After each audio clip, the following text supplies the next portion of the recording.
বদমাশ, এটা মায়াবিনীর পত্নী, একে ছেড়ে দে। তাহলে তো এই সুন্দরীর এই মহাবলবান বালি স্ত্রী হওয়া উচিত। বাঁচাও স্বামী! মহারাজ মায়াবী! মহারাজ মায়াবী! মহারাজ মায়াবী!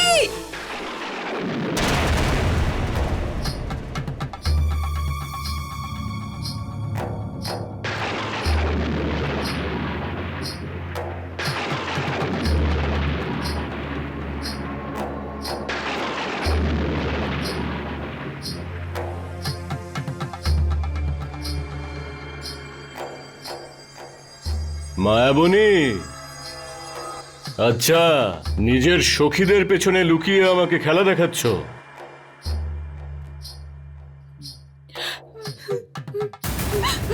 কি হয়েছে? মায়াবলী, মায়াবনী, মায়াবনী, মায়াবনী, মায়াবনী, মায়াবনী, কে করেছে এইসব? কে করেছে আমার প্রিয় পত্নী মায়াবনীর ওপরে অত্যাচার? কিষ্কিন্ধার নরেশ বালি। বালি!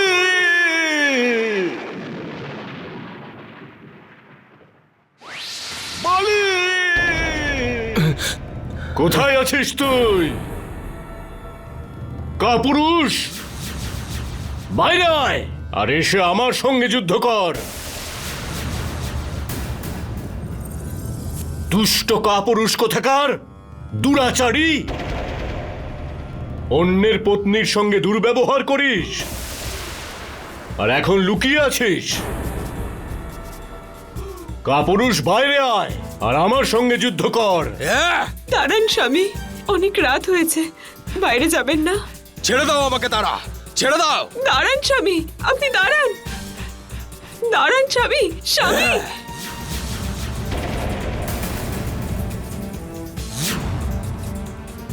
মায়াবী, রাত্রিবেলা অসুরদের শক্তি বেড়ে যায়, মারতে দাও। ওর শক্তি আমার শরীরেই চলে আসবে। তবু আপনি এখন যাবেন না? না সুগ্রীব, ও আমার পৌরসত্ব নিয়ে কথা বলেছে, আমায় বারবার কাপুরুষ বলেছে, আমাকে অপমান করেছে। আর আমাকে যে কাপুরুষ বলে সে না তো জীবিত থেকেছে আর না তো জীবিত থাকবে। তাহলে আমিও সাথে যাচ্ছি, চলো।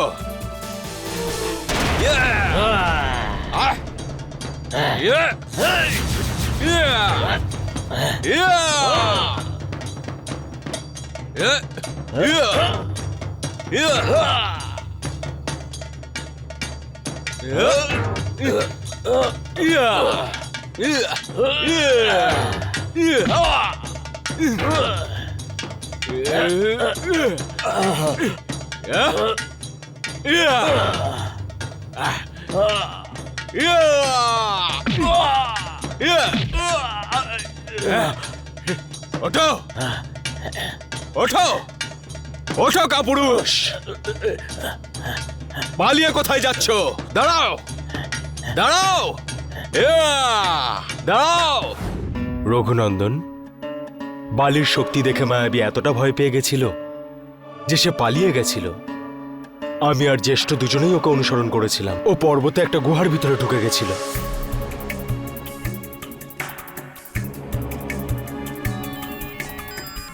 দাঁড়া!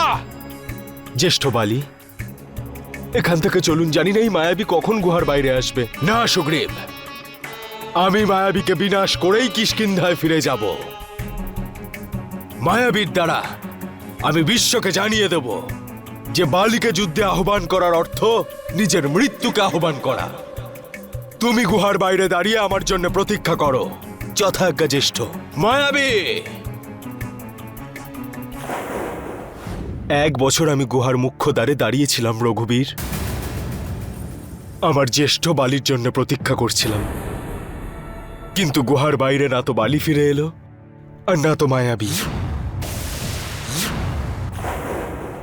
আমরা মহারাজ সুগ্রীবকে নগরীতে ফিরে যাওয়ার অনুরোধও করেছিলাম, কিন্তু উনি রাজি হননি। ওই মুহূর্তে আমার মনে একটা আশঙ্কা ছিল 1 বৎসরের অধিক সময় হয়ে গেছিল যখন একদিন গুহার ভিতর থেকে রক্ত প্রবাহ বাইরে বেরিয়ে এলো।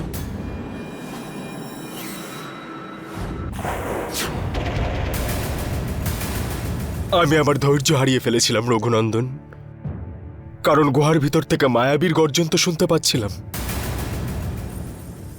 কিন্তু বালির আওয়াজ আসছিল না।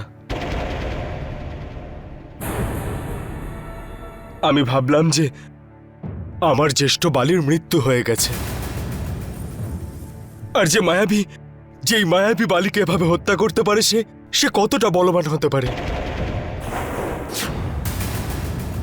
ও যাতে গুহার থেকে বাইরে না বেরিয়ে আসে সেটা ভেবে আমি গুহার মুখে একটা ভারী শিলা রেখে দিয়েছিলাম।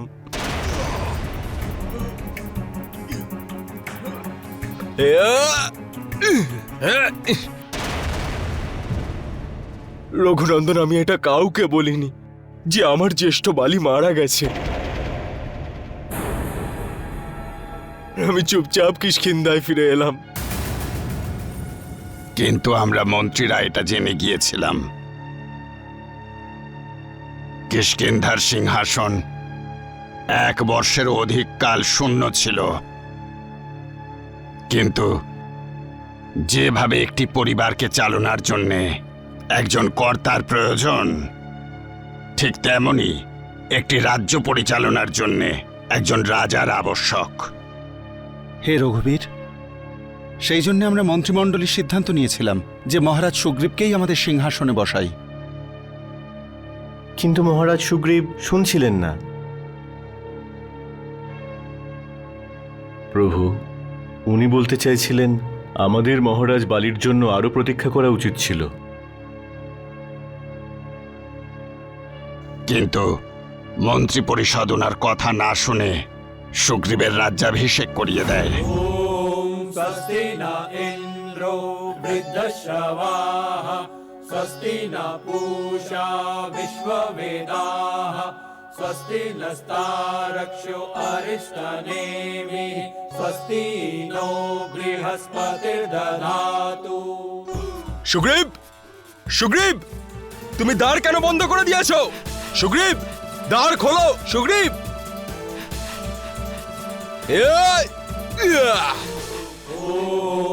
स्वस्ति न पूषा विश्ववेदाः स्वस्ति नस्तारक्षो अरिष्टनेमिः। जय श्री राम।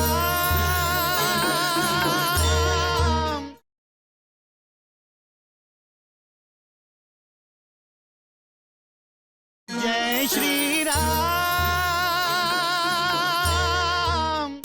সুগ্রীব,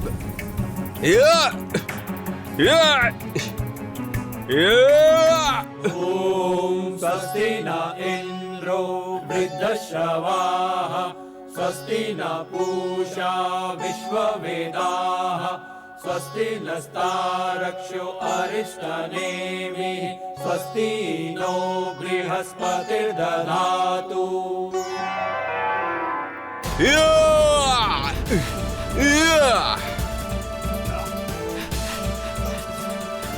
সুগ্রীব,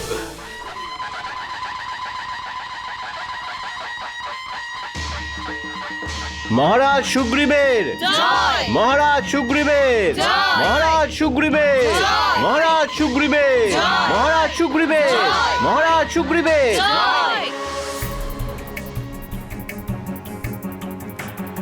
সুগ্রীব, মহারাজ বালি। মহারাজ বালি এখনো জীবিত? আর ওদিকে মহারাজ সুগ্রীবের রাজ্যাভিষেক হচ্ছে। এখন কি হবে? মহারাজ সুগ্রীবের জয়! মহারাজ সুগ্রীবের জয়! মহারাজ সুগ্রীবের জয়!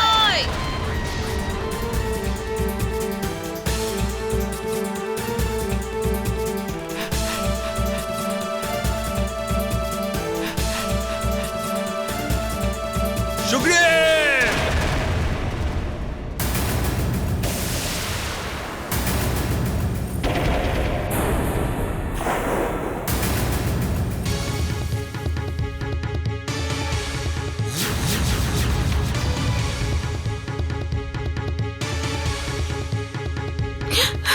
স্বামী,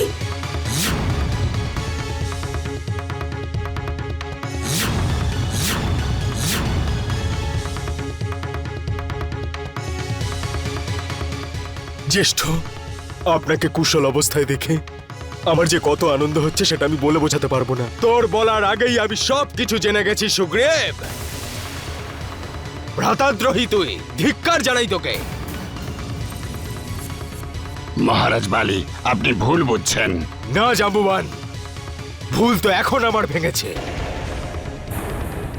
যাকে আমি আমার ভ্রাতা মনে করেছি সেই ভ্রাতা তার ভ্রাতৃধর্ম একেবারেই পালন করেনি, সেটা আমি আজ জানতে পারলাম। এসব আপনি কি বলছেন জ্যেষ্ঠ? সত্য খুবই কঠিন হয় সুগ্রীব। তুই রাজ সিংহাসনের লোভে আমাকে বধ করার চেষ্টা করেছিস। না জ্যেষ্ঠ,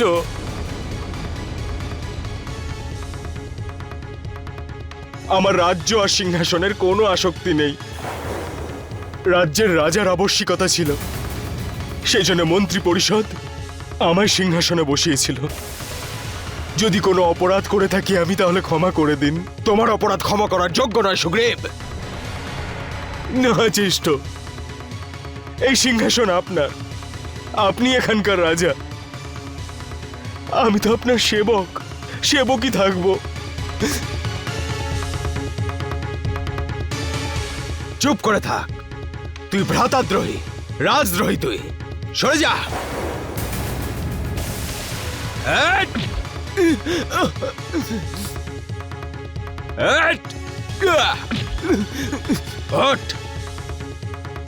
ওঠ কাপুরুষ।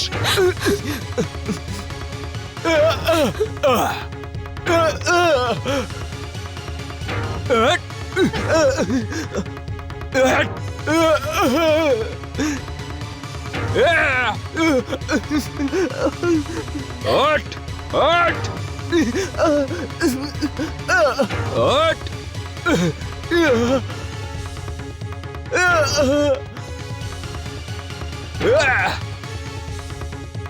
ও রাজদ্রোহ করেছে, বন্দি করে নাও ওকে। স্বামী,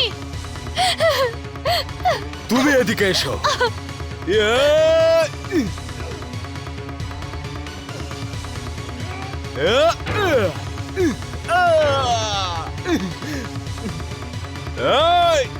স্বামী, তুমি কোথায় যাচ্ছ? আজ থেকে তুমিও আমার বন্দিনী। স্বামী, স্বামী, আমাকেও আপনার সঙ্গে নিয়ে চলুন। আমাকে এই দুষ্টের হাত থেকে বাঁচান। আমাকেও আপনার সঙ্গে নিয়ে চলুন স্বামী।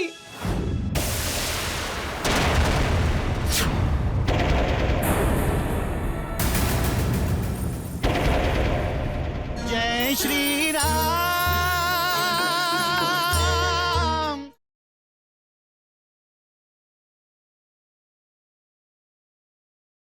জয় শ্রীরাম। রঘুনন্দন, আমি কিষ্কিন্ধা থেকে না পালালে বালি আমাকে মৃত্যুদণ্ড দিত। ও অনেকবার আমাকে অনুসরণ করেছে, অনেকবার আমাকে মারার চেষ্টা করেছে। শেষ পর্যন্ত এই ঋষিমুখ পর্বত আমাকে আশ্রয় দিয়েছে, কারণ অভিশাপ বশত বালি এই পর্বতে আসতে পারবে না। রঘুনন্দন, আপনি আমার কষ্ট বুঝতে পারবেন। আমি আজ পর্যন্ত আমার স্ত্রীর সেই বিলাপ শুনতে পাই। স্বামী, স্বামী, আমাকেও আপনার সঙ্গে নিয়ে চলুন। আমাকে এই দুষ্টের হাত থেকে বাঁচান। আমাকেও আপনার সঙ্গে নিয়ে চলুন স্বামী।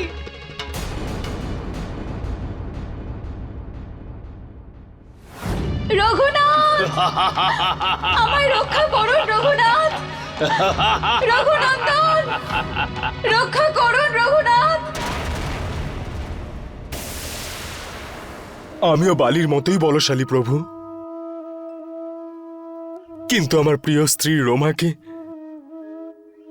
বালির হাত থেকে মুক্ত করতে পারিনি।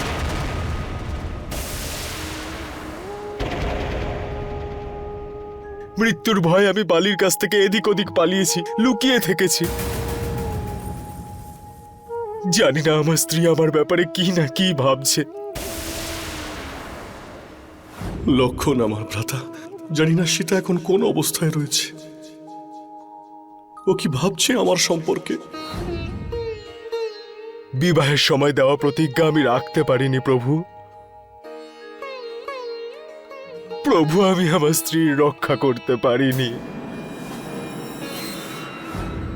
লক্ষণ, বিবাহের সময় আমি শপথ নিয়েছিলাম যে আমি সুখ আর দুঃখের প্রতি পরিস্থিতিতে আমি সীতার সঙ্গে থাকব, কিন্তু আমি আমার প্রতিশ্রুতি পালন করতে পারিনি লক্ষণ। ধিক্কার জানাই আমি আমার নিজের জীবনকে, এই বাহুবলকে ধিক্কার জানাই নিজেকে, ধিক্কার। ধিক্কার, ধিক্কার আমার অস্ত্র শস্ত্র বিদ্যাতে, ধিক্কার। মিত্র সুগ্রীব, যে তার মিত্রের দুঃখে দুঃখিত না হয় সে সত্যিকারের মিত্র হয় না। সত্যিকারের মিত্র সেই হয় যে তার পাহাড়ের সমান দুঃখকে ধুলোর সমান মনে করে, আর তার মিত্রের ধুলোর সমান দুঃখকে পাহাড়ের সমান মনে করে।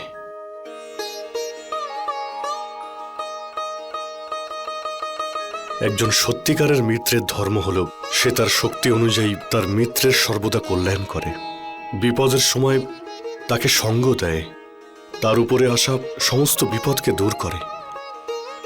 এবার আপনি দুঃখ করার চিন্তা করা ছেড়ে দিন। মহারাজ সুগ্রীব, জ্যেষ্ঠর কথায় ভরসা করো। আমি আপনাকে সর্বপ্রকার সহায়তা করব, এটাই রামের প্রতিজ্ঞা।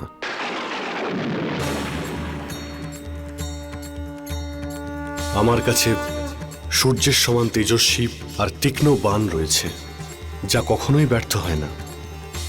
সে তার লক্ষ্যকে ভেদ অবশ্যই করে।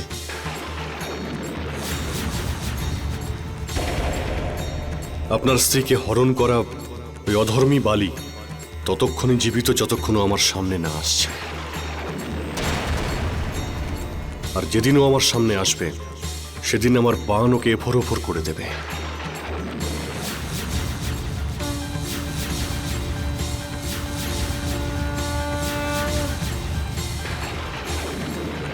ব্রহ্মা আর মহাদেবের শরণে গেলেও ও প্রাণে বাঁচতে পারবে না।